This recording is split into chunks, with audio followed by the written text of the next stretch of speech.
9절입니다.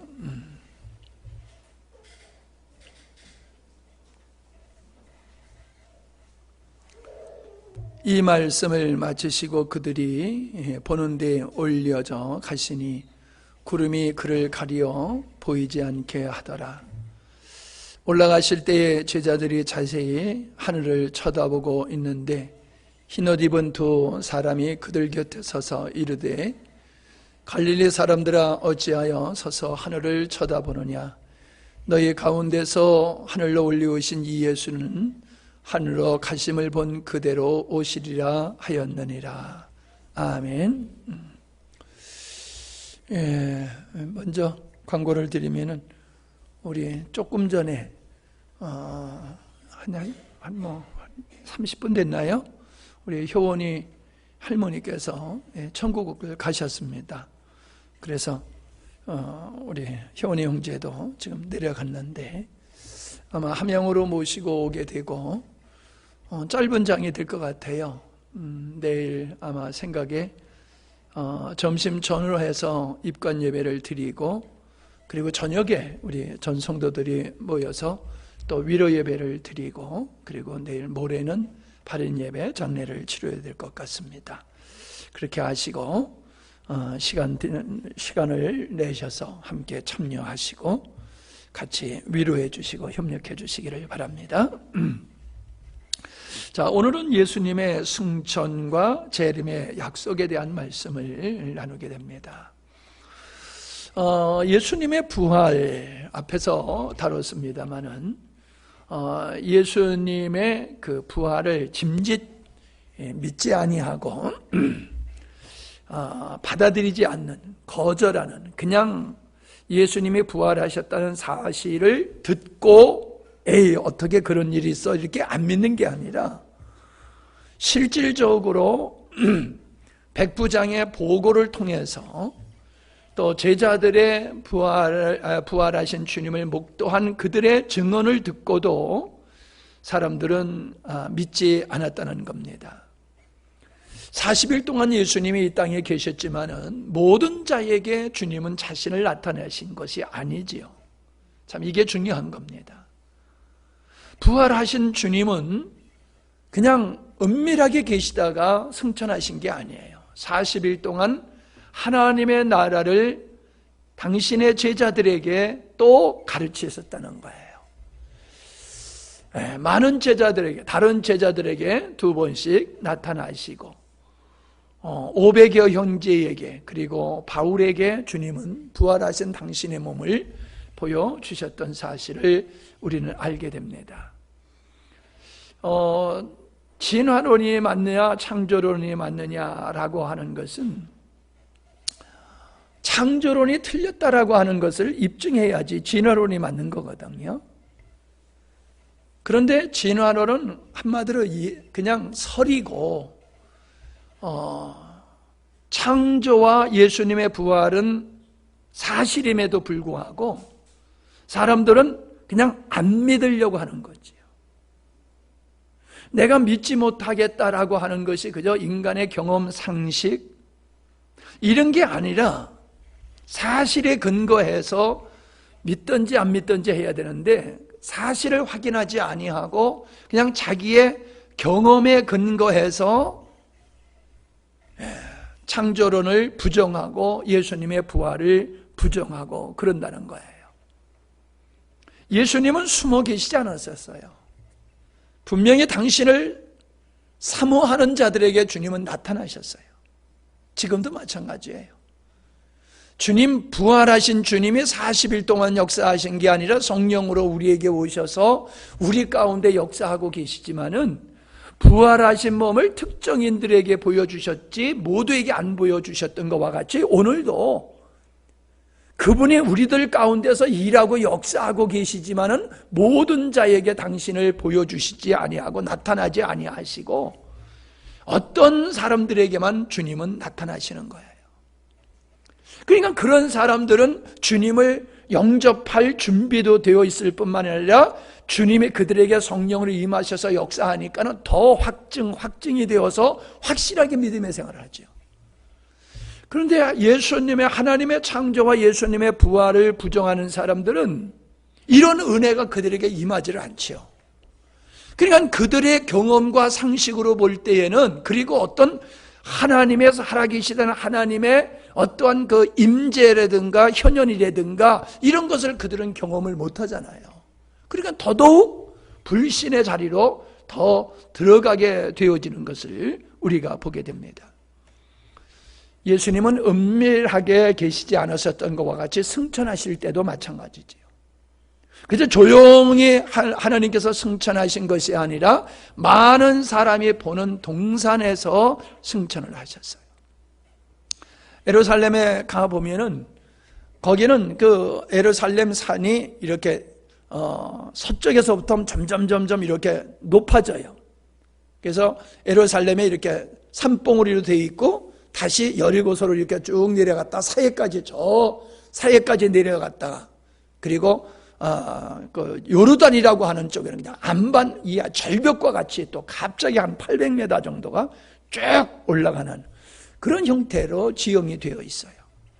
그래서 거기 가보면은 예수님이 승천하셨다고 하는 동산에 거기에 이렇게 예배당을 줘놓고, 예배당까지 지는 건 괜찮은데 뭐 반석에 발자국 같은 거 하나 있는 거를 갖다 놓고 이게 예수님의 발자국이 또 그래요. 막 그래가지고 하여튼 성지순례 가보면 완전히 우상단지예요, 우상단지. 근데 분명한 것은 그 동산에서 예수님이 많은 사람이 보는 가운데서 승천하셨다라고 하는 거지요. 그 예수님의 부활을 목격한 사람들이 마가의 다락방에 모여서 예수님이 약속하신 성령의 임재를 사모했을 때에 약속한 성령의 역사를 받게 된 것이거든요. 예수님은 은밀하게 승천하지 않으셨어요. 모든 사람이, 많은 사람이 볼 수 있도록, 그래서 확증시켜지고 그들이 목숨을 다해서 예수님의 부활을 그렇게 증거하게 하셨다라고 하는 겁니다. 빌립보서에 보면은 그런 말씀하셨지요. 하나님과 동등된 위치에 계셨던 그분이 인간과 같이 낮아지셨고, 특별히 죄인이 되셔서 십자가에 죽으시기까지 최고의 낮은 자리까지 이르셨다가 부활하시고 승천하심은 영원 전서부터 누리셨던 영광의 자리로 복귀하신 거다, 회귀한 거다, 그렇게 신학적으로 이야기를 하고 있습니다. 예수님의 승천은 새 역사의 전환점이 되는 거지요. 성령을 보내주신다라고 하는 이 언약은 구약에서의 하나님의 역사, 성부 하나님의 역사, 물론 삼위일체가 함께 역사하지만요, 그리고 예수님이 성자이신 예수님이 이 땅에 오셔서 십자가의 주심과 부활, 그리고 예수님의 승천을 통해서 성령님이 임하셔서 교회 시대와 성령의 시대가 이제 열려지게 되어지는 것이거든요.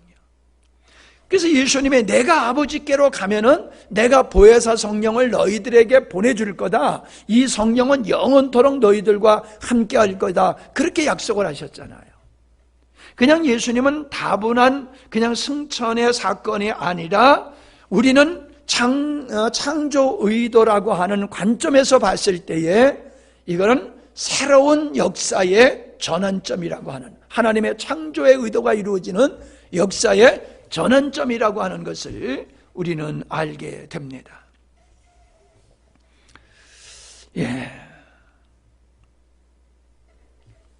우리는 그 다음에 예수님께서 하신 예수님의 승천하실 때에 흰옷 입은 두 사람이 그랬는데, 이건 천사를 가리키는 거지요. 구름이 예수님이 올라가는 것이 구름이 가려 보이지 않게 하더라라고 하는 말씀은, 여러분 우리가 비행기도 가는 거 보다 보면은 눈앞에서는 크지만은 멀리 가면은 안 보이잖아요. 이제 그런 측면에서 예수님이 올라가시니까 도대체 우주 어디로 갔단 말이냐, 이런 질문도 하게 되지요. 그런데 이제 나중에도 말씀드릴 거지만은 예수님의 부활하신 육체는 우리와 똑같은 육체가 아니라는 거예요. 제자들이 문을 닫고 있을 때 예수님이 짠 나타나셨어요. 문도 안 열고. 그리고 바람과 같이 사라지셨어요. 그런데 그분은 제자들과 함께 잡수셨어요. 이거는 우리가 어떻게 이해할 수 없는 겁니다. 이해할 수 없는 거예요. 그러니까 상징적으로 예수님은 아버지께로 가신다라고 하는, 하늘이라고 하는 측면에서 승천하셨지만은 그 하나님의 보좌가 우주의 어느 귀퉁이에 있는 것이다, 이렇게 생각하는 것은 조금 오바인 것 같아요. 그분은 그저 상징적으로 아버지께로 가신다고 하는 측면으로 이제 승천하신 모습을 보이시고, 아마 어느 시점에선가는 제자들에게 나타났다가 금방 없어지셨던 것과 같이 그분은 바로 아버지께로 가셨을 것이다. 근데 다른 사람은 몰라도 제가 신뢰할 만한 중국의 그 제2세대의 지도자였던 그 목사님이 2번을 죽으셨다가 그분이 살아나신 경험을 말씀을 하시는데, 자기가 이렇게 절벽에 떨어졌는데 자기가 그 몸에서 이렇게 쭉 나와가지고 죽어있는 자기의 모습을 다 보셨다는 거예요. 몸은 없지만 똑같이 그냥 생각하고 의식하고 보고 느끼고 그러셨다는 거죠. 자기를 살리려고 막 애를 쓰는 의사를 이제 봤는데, 자기가 죽었다고 갖다 묻으려고 이제 데리고 갔는데, 묻으려고 하는데 다시 살아난 거예요. 그러니까 이 의사가 그냥 기절초풍하는 거죠. 이번에 이야기를 하니까는 안 믿는 거예요. 내가 죽었었다, 다시 살아났다니까는 안 믿는 거예요. 그래서 그분이 얘기를 하셨대요. 당신이 나를 살리려고 이렇게 애쓰지 않았느냐? 그러니까 이분이 그때서야 믿더라는 거예요. 자기가 죽어있는 자기를 살리려고 애쓰는 노력하는 그 모습을 다 봤던 그거를 의사한테 얘기하니까는 그때서야 믿더라, 그런 얘기를 합니다. 우리는 자꾸 죽음 후에 어떠한 것인가에 대해서 너무 궁금해할 필요가 없을 것 같아요. 때가 되면 다 이제 그것을 우리가 경험하게 될 거니까는, 자세하게 또 성경에서는 기록하지 않았으니까는 그냥 그 정도로 우리가 생각하는 게 좋을 것 같습니다. 근데 분명한 것은 여기 보니까 가리워서 보이지 않게 하더라, 보이지 않게 하더라라고 해요. 보이지 않게. 예수님의 승천한 모습을 가리웠다는 거예요. 이제는 보는 데서 올려오시다가 어느 시점에서는 보이지 않게, 구름으로 보이지 않게 막으셨다는 거지요. 저는 지금 이 말씀을 읽으면서 느끼는 게 그거예요. 바울은 자기가 삼층천, 즉 천국에 갔다 와서 천국을 경험했지만은 자기의 천국에 대한 경험을 이야기하지 않았어요. 왜냐하면 사람들이 예수 그리스도와 복음에 관심을 갖지 아니하고 천국에 대한 그 관심을 가질까 봐, 건강한 신앙을 해칠까 봐, 우리는 뭐 천국 보고 왔다는 걸 간증하면 사람들이 믿음이 더 좋아질 거라고 생각하지만 바울은 그러지 않았어요. 도리어 주목할 예수를 바라보지 아니하고 천국에 대해서 시선을 바꿀까 봐 자기는 자기가 본 천국을 이야기하지 않았다라고 얘기를 하고 있어요. 예수님께서 사람들이 지은 성전을 허물어 버려라라고 하셨던 그 예수님은 더 이상 당신이 부활하여 승천하는 그 육신을 입으셨던 예수님을 제자들이 더 미련을 갖고 바라보지 않도록 하기 위해서 부활하신 예수님의 육체는 감추어지지 않았는가? 이제 부활하신 예수님에게 관심을 갖는 게 아니라 다시금 성령으로 오실 그분을 사모해야지, 육신을 가지고 오셨고 육신적으로 함께 하셨던 그 육신을 입으셨던 예수님에게 사람들이 마음을 빼앗기면 안 된다라고 하는 거지. 그래서 가리웠다라는 그런 말씀으로 기록되지 않았나, 저는 그렇게 생각해 봅니다. 뭐 이럴 수도 있고 저럴 수도 있겠습니다만 분명한 것은 우리는 예수님의 십자가에 너무 집착한다는 거지요. 하나님의 창조 의도를 이루는 하나님의 구원사적인 측면에서 보면 십자가의 사건이라고 하는 것은, 예수님의 성육신이라고 하는 것은 사실 3년이라고 하는 짧은 기간이에요. 그러나 성령이 오셔서 성령으로 우리에게 오신 생명이신 주님은 이미 구약에서부터 현현화의 역사를 이루셨을 뿐만 아니라 신약에 와서는 우리들 가운데서 2000년 동안 지속적으로 그분이 역사하고 있다는 거지. 그러니까 부활하신 예수님을 바라봐야 되듯, 십자가에 매이지 말고 부활하신 예수님을 바라봐야 되듯, 오늘은 성령으로 오신 예수 그리스도를 우리는 바라보며 마음을 써야 된다라고 하는 것을 우리는 귀하게 여겨야 될 줄로 믿습니다. 자, 올라가신 그대로 다시 오신다고 그랬지요. 자, 올라가신 그대로 재림의 모습을 우리에게 보여주고 있는 거죠. 예수님이 어떻게 승천하셨냐라고 하는 것은 사실 지난날의 사건이니까 우리에게 그렇게 중요한 건 아닌 것 같아요. 그냥 승천하셨다고 하는 게 중요한 거지, 어떤 모습으로 승천하셨냐는 건 그렇게 중요한 것 같지 않아요. 근데 중요한 게 뭡니까? 다시 오실 예수님의 모습이 어떠하냐라고 하는 거지요. 그런데 다시 오실 그 예수님도 승천하셨을 때의 그 모습, 부활하신 그 모습으로 오신다는 거예요. 여러분, 우리는 사도행전에서, 요한계시록에서 예수님의 재림을 모든 사람이 목도할 것이다 라고 얘기를 하고 있습니다.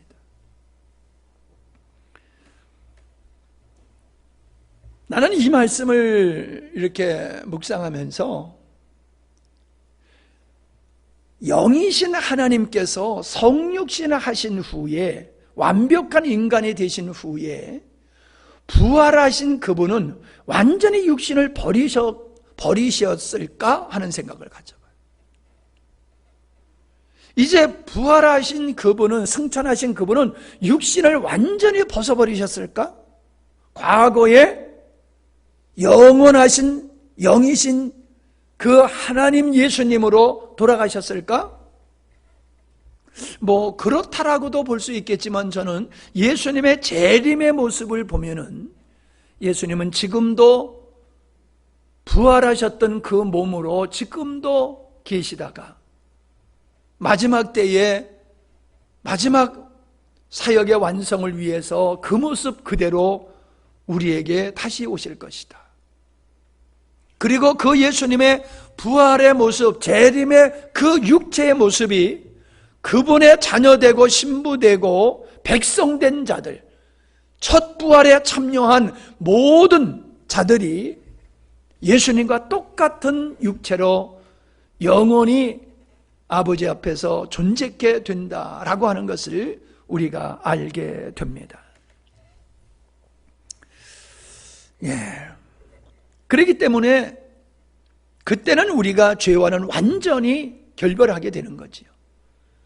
지금은 육체라고 하는 환경과 타락한 성향의 지배를 받고 있는, 영향을 받고 있는 육체를 가지고 있기 때문에 구원을 받아서도 우리들은 완전히 죄로부터 자유하지를 못합니다. 죄를 이기고 승리하는 삶을 살 수 있지만 100% 완전하게 묵인과 같이 죄와 상관할 수는 없는 거지요. 그러나 육신을 벗어버리게 되어졌을 때에는 세상과 죄와 마귀로부터 완전히 자유하여 온전한 하나님의 자녀로 하나님 나라에서 존재케 된다라고 하는 것을 우리가 알게 됩니다. 자, 예수님의 재림은, 분명히 예수님은 재림이 있는데 그 재림은 어떤 재림이냐? 두 가지예요.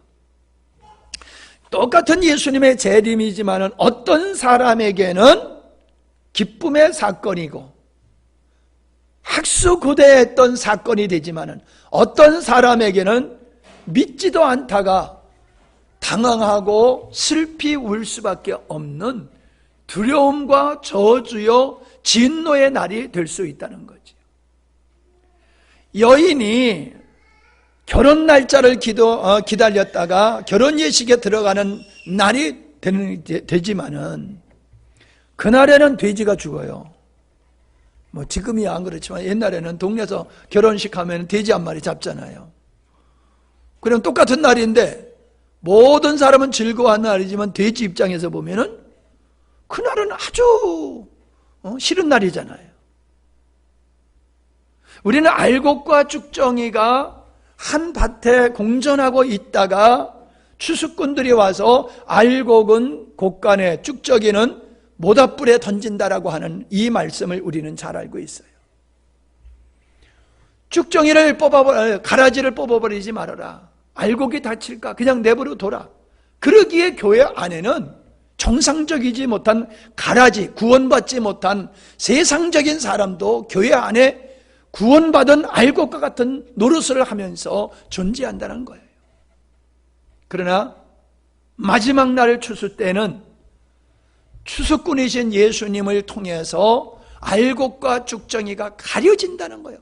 바람을 통해, 풍구 바람을 통해 가지고 알곡과 쭉정이를 나누듯이, 구별하듯이 주님은 실수함이 없이 믿는 구원의 믿음을 가진 자와 구원의 믿음을 가지지 못한 자를 구별하신다는 거예요. 그래서 예수님의 재림을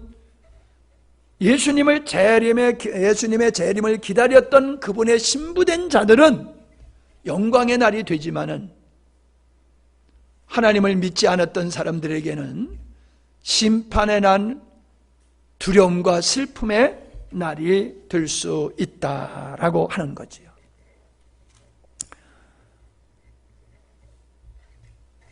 우리는 나중에 살펴보겠지만은 주님의 재림이 이루어지는 것은 먼저 있었던 아버지의 궁극적인 창조의 의도를 이루기 위해서 만들었던 첫 창조는 싹 없어지는 거지요. 그리고 새하늘과 새 땅에 이르게 되는 거지요. 그게 영원한 하나님의 나라를 가리키는 거지 않습니까? 예. 저는 이 말씀을 오늘 묵상하면서 그런 생각이 들어요. 어렸을 때 우린 노는 게, 요즘 애들은 다 돈 들여가지고 장난감 사서 노는데 우리는 놀 것이 없으니까 우리는 한강 그 옆에 지류에 내전이 흐르는 그 지류에서 살아서 아주 모래사장에 너무너무 깨끗하고 좋은 모래사장이 있었어요. 거기 가지고 늘 그냥 모래사장에서 놀고 목욕하며 놀고 거기 진흙 있는 거 갔다가 거기서 두꺼비 집을 짓고 성을 쌓고 막 싸움하는, 왜냐하면은 그때는 이 기동훈련이, 군인들의 기동훈련이 있어요. 그래서 적군, 아군 이렇게 나눠가지고 실제 전쟁과 같이 그렇게 훈련을 했거든요. 그게 우리 지역에서 했어요. 늘 한강을 이렇게 기점으로 해가지고 한강 이북은 북한, 이건 남한, 막 이래가지고 그 전쟁하는 그 연습하는 거를 훈련하는 걸 많이 봤거든요. 우리들은 그냥 맨날 노는 게 뭐 그런 장난을 하고 놀고 그랬어요. 성을 쌓고 땅 빼먹기, 더우면은 그늘 밑에서 땅 빼먹기, 땅 따먹기 있잖아요. 하나 둘 셋 들어오고 하나 둘 셋 이거 있잖아요. 해봤어요? 안 해봤으면 한번 해봐요. 재밌어요. 그런데 어머니가 야 밥 먹어라 그러면요 성 쌓아놨던 거 다 내버려 두고 들어오고요. 내 땅이라고 그것 때문에 한 평도 아니지 한 뼘 반 뼘 더 가지려고 그렇게 그냥 친구하고 싸우고 했던 그 땅도 다 버리고 그냥 밥 먹으러 들어가는 거예요. 그 생각이 났어요. 주님이 이 땅에 오시면 우리 집, 너네 집, 내 땅, 내 빌딩, 내 차 소용없어요. 다 두고 가는 거지요. 다 두고 가는 거지요. 네. 죽음은 다 두고 가듯이 아버지의 예수님의 재림을 통하여 아버지의 뜻이 완성되어지면은 모델 하우스와 같은 이 먼저 첫 창조에 속했던 모든 것들은 불 속으로 싹 들어가 버리게 되는 거지. 그게 베드로후서 3장 10절에서 13절까지 기록되어 있어요. 한번 보세요. 베드로후서 3장 10절로 13절입니다. 그러나 주의 날이 도둑같이 오리니 그 날에는 하늘이 큰 소리로 떠나가고 물질이 뜨거운 불에 풀어지고 땅과 그 중에 있는 모든 것이 드러나리로다. 이 모든 것이 이렇게 부러지리니 너희가 어떤 사람이 되어야 마땅하냐. 자, 여기서 분명히 말씀하고 있잖아요. 하늘도 큰 소리와 함께 없어지고 우리가 보았던 모든 것이 싹 녹아서 용광로 속에 다 없어지는 것과 같이 없어진다는 거지. 그게 바로 예수님의 재림을 통해서 창조의 의도가 완성되었기 때문에 옛것은 완전히 소멸되어지는 것을 우리가 보게 되어집니다. 자, 그런데 아까도 말씀드렸습니다마는 예수님의 재림은 심판이다, 불신자들에 대한 심판이다 그랬는데 계시록 6장 12절을 한번 보시기 바랍니다.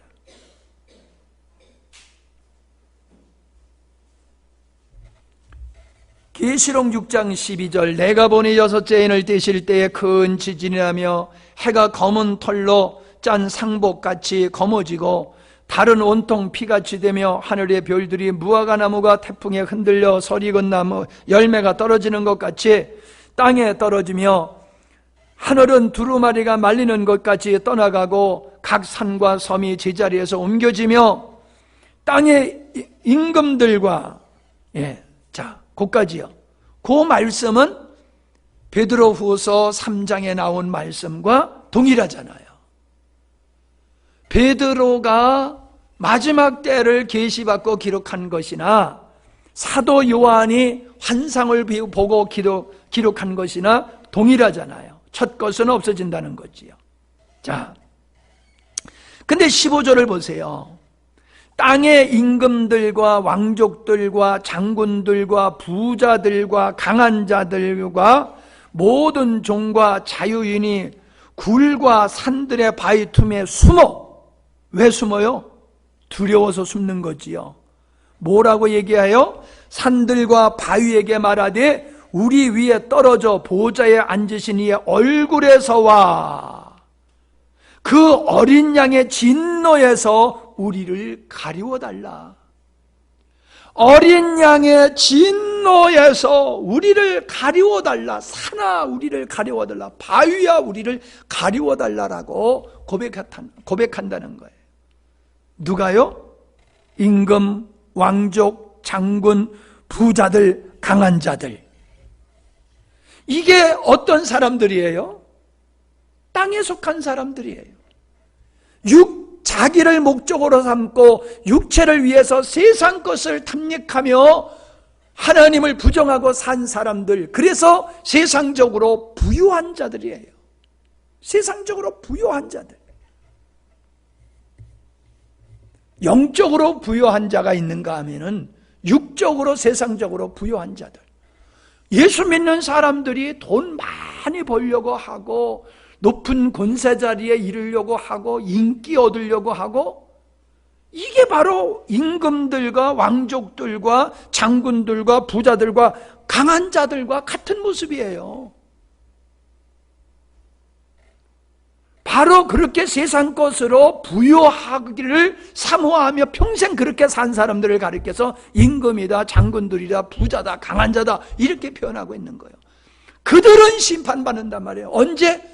우리 주님이 임하실 때에 그분 앞에서 그분의 진노가 너무너무 두려워서 가려워달라고 그렇게 외치고 있다는 거죠. 17절에 보면은 그들의 진노의 큰 날이 이르렀으니 누가 능히 서리요. 진노의 날이 이르렀으니. 그래서 로마서 1장에 보면은 하나님을 믿지 않는 세상 사람들을 가리켜서 하나님의 진노를 머리 위에 쌓는다라고 얘기를 하고 있잖아요. 우리는 많은 사람들이 죄 가운데서 자유분방하게 사는 것을 자유로워 즐기고 멋있게 산다고 그렇게 그들은 말할지 모르지만, 우리가 보면은 그들은 계속해서 하나님의 진노를 더 쌓는 거예요. 쌓는 거. 더 쌓고 더 쌓고. 그래서 죄가 관영했을 때에 노아의 심판이 있었고, 가나안 7족속의 죄가 관영했을 때에 이스라엘 통해서 하나님이 심판을 하셨잖아요. 이 땅의 사람들이 자기의 행복이라고 생각하면서 살아가는 그것들이 하나님 입장에서 볼 때는 진노를 쌓는 거란 말이죠. 우리가 그것을 어떻게 인식하느냐라고 하는 게 중요한 거예요. 자, 마지막 요한계시록 22장 7절에 보세요. 성경의 마지막이요, 요한계시록의 마지막이요. 22장 7절. 시작. 보라, 내가 속히 오리니 이 두루마리의 예언의 말씀을 지키는 자는 복이 있느니라 하더라. 뭐라 그래요? 내가 속히 올 것이다. 아까는 천사들이 말을 했지만은 이제 주님이 말씀하세요. 요한에게 내가 속히 올 것이다. 그러므로 이 예언된 말씀을 지키는 자, 하나님의 말씀대로 인생을 사는 자들, 그건 율법적인 삶을 얘기하는 게 아니지요. 그분을 사모하며 그리워하며 고대하며 그분을 기뻐하고 즐거워하면서 사는 자들, 그들은 복이 있을 것이다. 그렇게 말씀을 하고 있는 것입니다. 우리는 계시록 1장 7절로 8절에 보면은 예수님께서 나는 알파와 오메가다, 처음과 나중이다, 그렇게 말씀을 하십니다. 자, 계시록 1장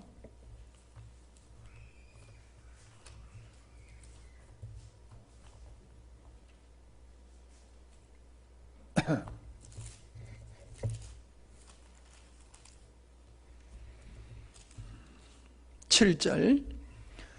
그가 빛 가운데 계신 것 같이 우리도 빛 가운데 행하면 우리가 서로 사귐이 있고 그 아들 예수의 피가 우리의 모든 죄에서 깨끗게 하실 것이요.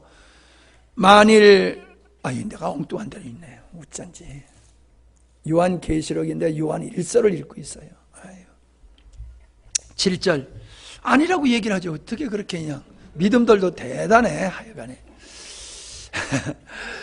미안할까봐 그러셨지? 괜찮아요. 이제는. 볼지어다 그가 구름을 타고 오시리라. 간대로 오신다고 그랬죠? 그죠? 올리워 가든 너희들이 본 그대로 오신다고 그랬죠? 근데 요한계시록에서 사도 요한이 본 환상이 그거예요. 구름을 타고 오시리라. 각 사람의 눈이 그를 보겠고 그를 찌른 자들도 볼 것이요. 땅에 있는 모든 족속들이 그로 말미암아 애곡하리니 그러하리라. 자, 찌른 자도 본대요. 죽음은 끝나는 게 아니에요. 죽은 자가 다시 살아나서 심판을 받게 된다는 거지요. 사람들은 죽음은 끝인 줄 알아요. 천만의 말씀이에요. 모든 족속이, 어떤 족속? 땅에 속한 족속, 마귀에 속한 족속, 그들은 세상에서 부자와 같이 먹고 마시고 날마다 연락하며 기쁘고 즐겁게 누리고 살았을지 모르지만 그때가 되면은 애곡하게 될 것이다. 8절이에요. 주 하나님이 이르시되 나는 알파와 오메가라. 이제도 있고 전에도 있었고 장차 올 자요 전능한 자라. 참 재미있어요. 재림하시는 예수님이 말씀하시기를 끝이잖아요. 끝. 재림 끝이잖아요. 그런데 나는 처음이라는 거예요. 처음. 나는 처음이요 마지막이라는 거예요. 그럼 뭔 뜻이에요? 우주 역사의 근본이 나로 말미암아 시작되었고 내 목적을 위해서 내가 그 일을 시작했다. 시작한 그분이 마지막을 짓는 거예요. 완성했기 때문에 이제 종지부를 짓는 거예요. 예수님의 재림은 바로 그와 같은 거예요. 그냥 다분히 그분이 가셨다 오신다 이런 뜻, 이 정도가 아니에요. 예수님의 재림은 그분이 목적을 위해서 천지 만물을 창조하셨던 그거를 다 이루셨기 때문에, 때가 되셨기 때문에 이제 종지부를 찍는 거예요. 저녁이 되면 샤타를 내리듯이 끝장, 이 세상은 끝! 영원한 세상이 열리는 거예요. 믿지 않는 자들은 영원한 불못으로 들어가게 되는 거죠. 참 재밌잖아요. 예수님의 재림이 이렇게 창조의 의도에 참 정확하게 하나님의 창조의 의도를 이루는 경륜을 설명하고 있잖아요. 자, 그러면 그분이 언제 오시는가 하는 거예요. 언제 오시는가? 누가복음 12장을 보세요. 누가복음 12장 35절.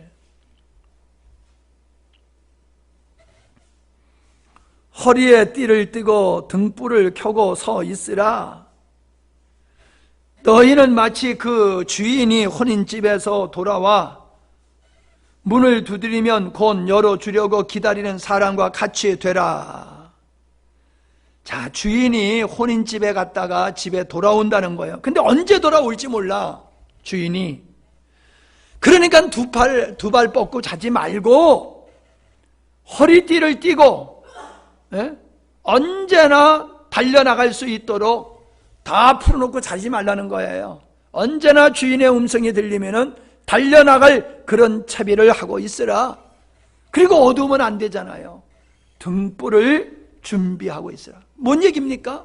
주인이 올 때에 맞이할 만반의 준비를 하고 있으라. 지금 그 얘기를 하고 있는 거지요. 자, 그러면서 뭐라고 그래요? 37절은 잠깐 뛰어넘어서 38절을 보세요. 주인이 혹 2경에나 혹 3경에 이르러서도 종들이 그같이 하고 있는 것을 보며 자지 아니하고 그렇게 주인이 오도록 올 거를 기다리고 꾸벅꾸벅 졸면서 있다가 주인이 오니까 화들짝 놀라고 달려오는 그 모습을 보면은 주인이 얼마나 기쁘겠냐는 거예요. 그러니까 뭐라 그래요? 종들은 복이 있으리라.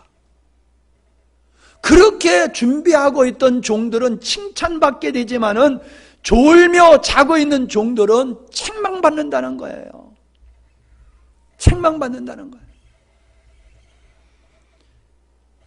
복이 있으리라고 하는 칭찬받는 사람들의 그 칭찬에는 37절에 보면은요, 주인과 종의 위치가 바뀌어졌어요.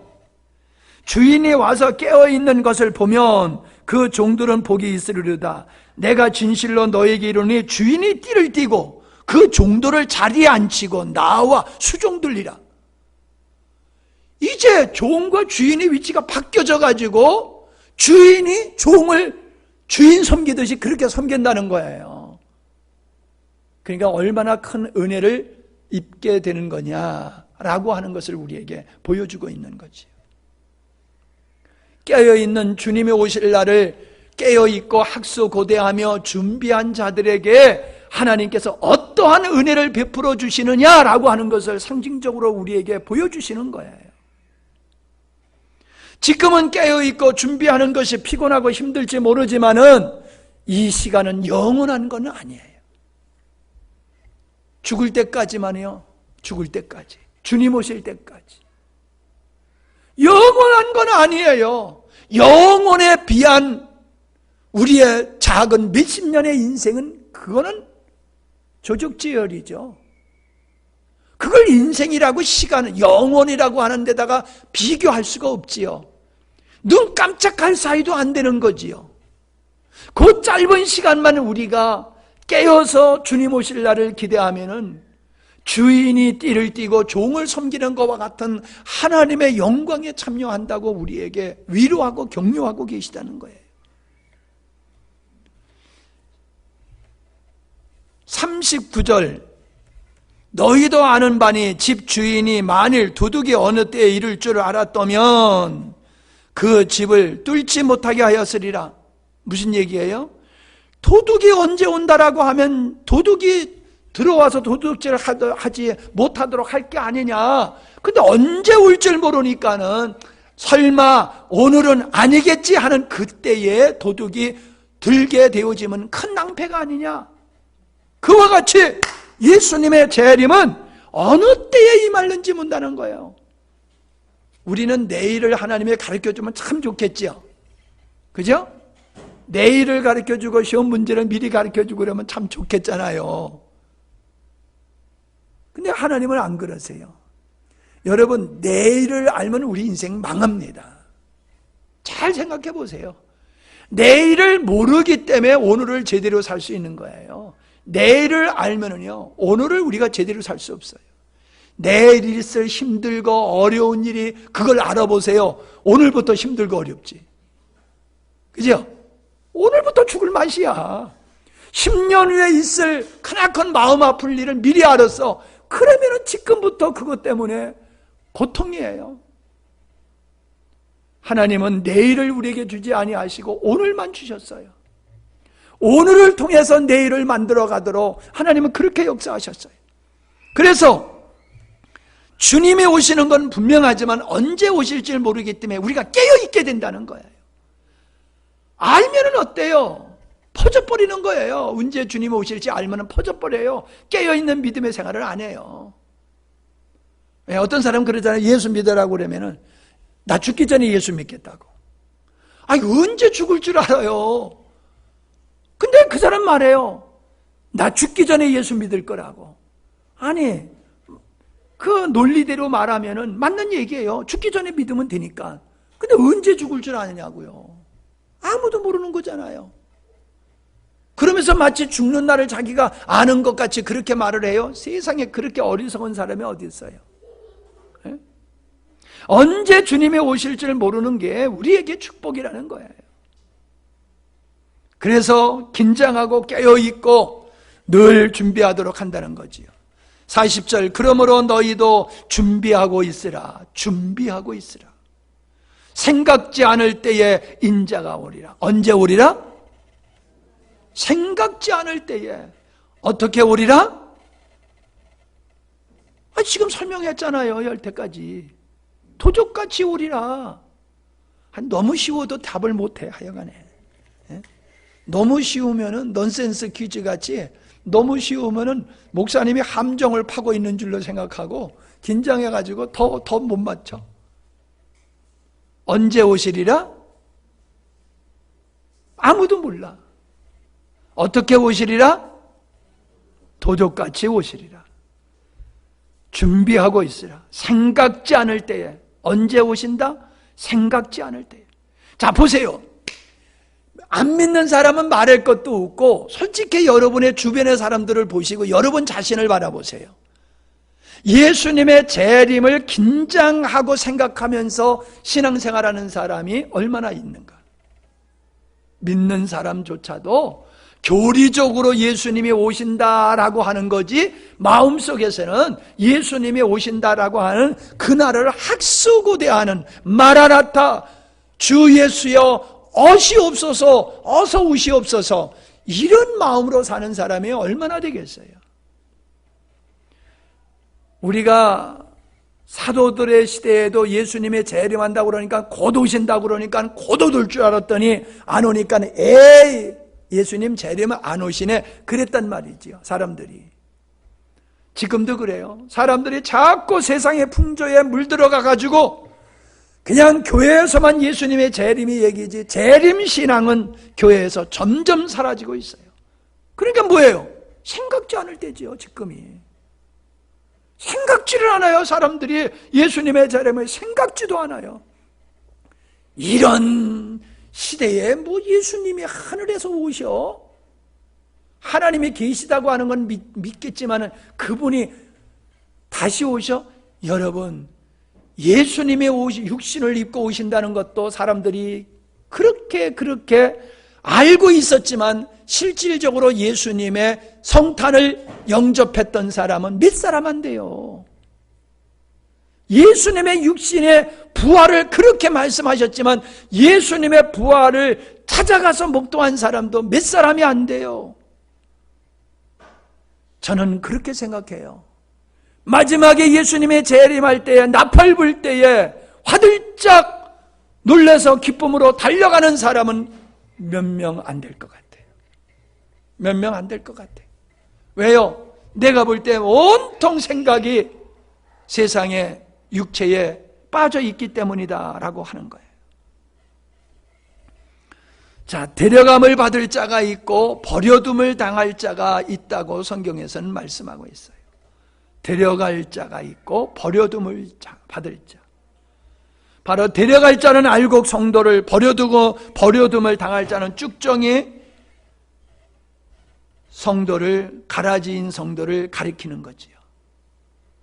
자, 그러면서 누가복음 아까 읽었던 말씀으로 다시금 돌아가면은요, 어떤 말씀이 12장에 돌아가면요, 너희들이 해가 넘어가는 것을 보고 비가 올 것이다, 안 올 것이다 하고 예측하지 않느냐?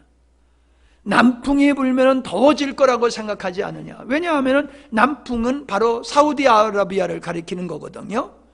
그게 사막지대잖아요.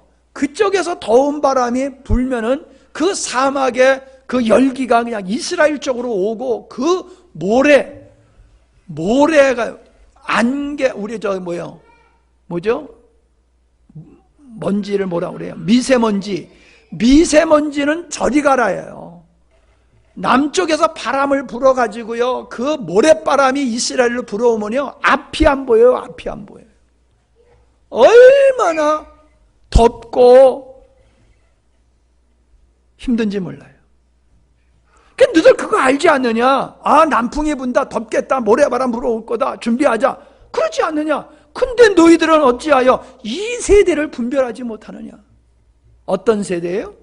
주님이 오실 세대를 왜 분별하지 못하냐는 거예요. 주님이 오실 세대를 왜 분별하지 못하느냐? 아, 도대체 예수님이 오실 때에 이 세대가 어떤 세대인데요? 자, 17장을 보세요. 우리가 잘 아는 거지만 찾아보면서 아십시다. 누가복음 17장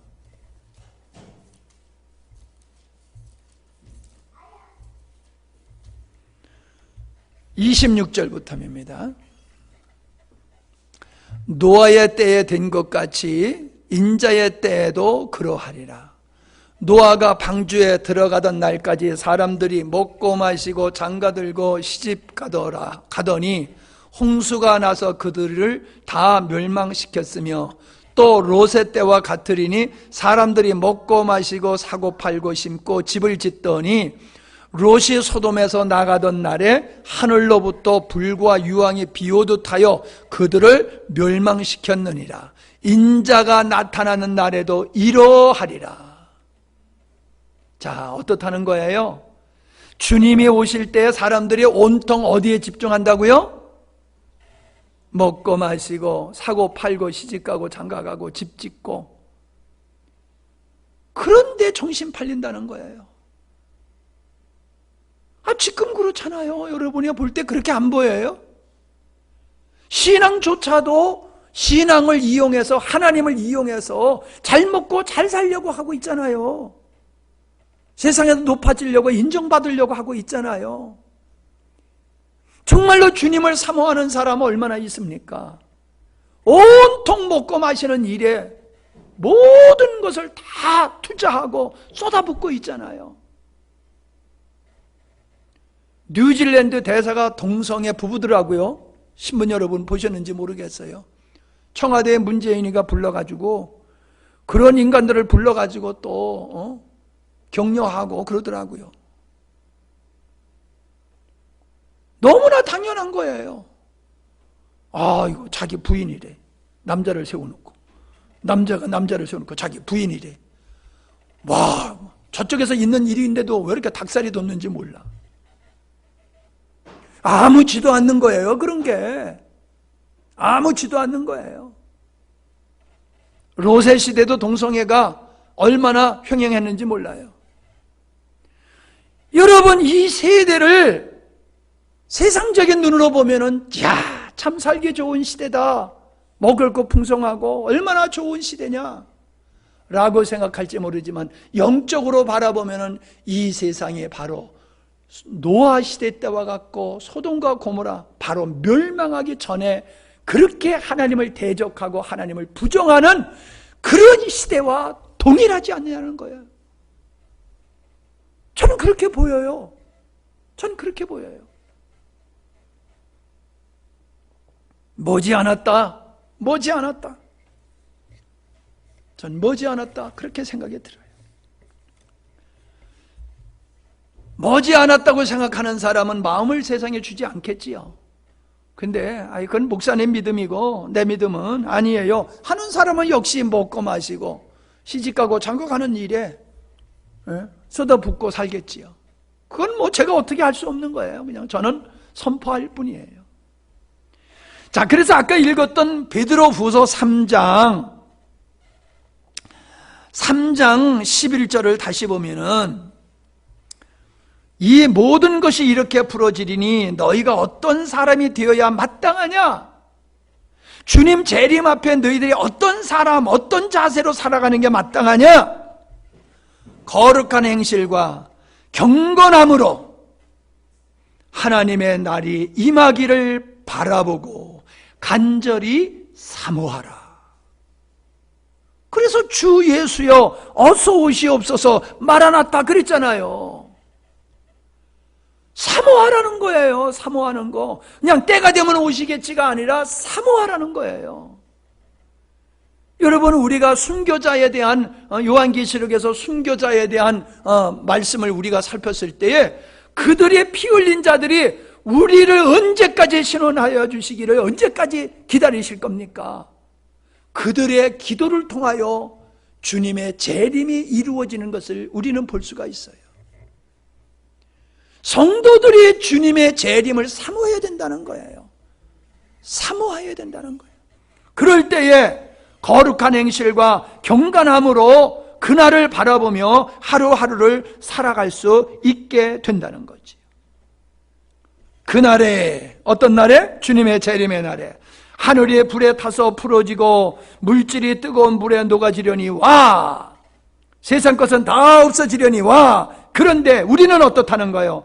그의 약속대로, 하나님의 약속대로 의가 있는 곳인 새 하늘과 새 땅을 바라보도다. 영원한 나라가 그에게 주어진다라고 말하고 있는 겁니다. 근데 여기서 그의 약속대로 의가 있는 곳에 그렇게 했는데 의가 있는 곳, 이 의가 뭐냐라고 찾아봤더니요 아주 재미있어요. 디카이오스네인데 디카이오스네 이게 뭐냐? 이 말은 디케라고 하는 데서 유래된 말이에요. 근데 디케라고 하는 말이 뭐냐? 실행의 뜻이에요. 실행,